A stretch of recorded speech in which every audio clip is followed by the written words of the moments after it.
నేను ఆ రోజు ఆయనకి తెలియకుండా ఏది ఉండదు, అమరావతి శాశ్వత రాజధానిగా ఉంటుందని ఆ రోజు మేమందరం కలిపి మాట ఇచ్చాం.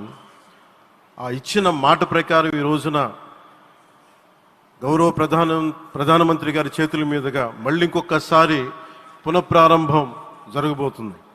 ఇది ఆది శంకరాచార్య 1237వ జయంతి సందర్భంగా తిరిగి అమరావతి పునఃప్రారంభం కావటం చాలా ఆనందాన్ని కలగజేస్తుంది.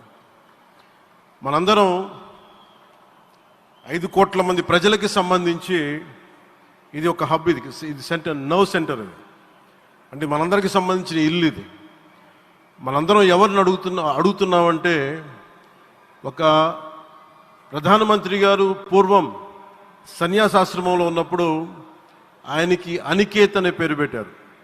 అనికేత్ అంటే అర్థం పరమశివుడు, ఇల్లు లేనివాడని.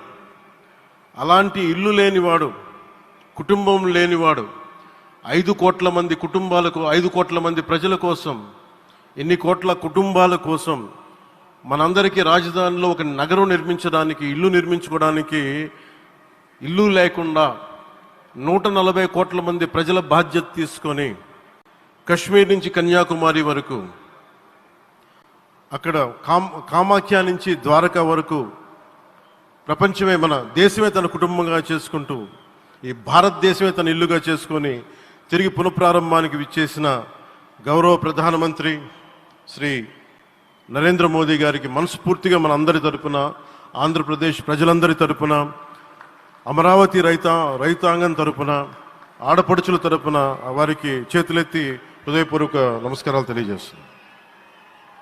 దివిసీమ తుఫాన్ వచ్చి అందరి ఆశలను తుడిచిపెట్టేసినట్టు గత ప్రభుత్వం రాష్ట్రం మరియు అమరావతి భవిష్యత్తుని తుడిచిపెట్టేసింది. అమరావతి అంటే పరదాలు, సెక్షన్ 30, సెక్షన్ 144 మాత్రమే గుర్తుకొచ్చేలా పనిచేశారు. నువ్వు ధర్మం కోసం నిలబడితే ధర్మం నువ్వు నిలబడేలా చేస్తుంది అనే విధంగా ఆ రోజున అమరావతి రైతులు, రాష్ట్ర ప్రజలు ఈ ధర్మ యుద్ధంలో విజయం సాధించారు. రైతులు ఇచ్చిన 11,000 ఎకరాల భూమిని త్యాగం చేసి, వారి సంకల్పం 33,000 ఎకరాల భూమిని త్యాగం చేసి వారి సంకల్పం ఫలితంగా ఈ రోజున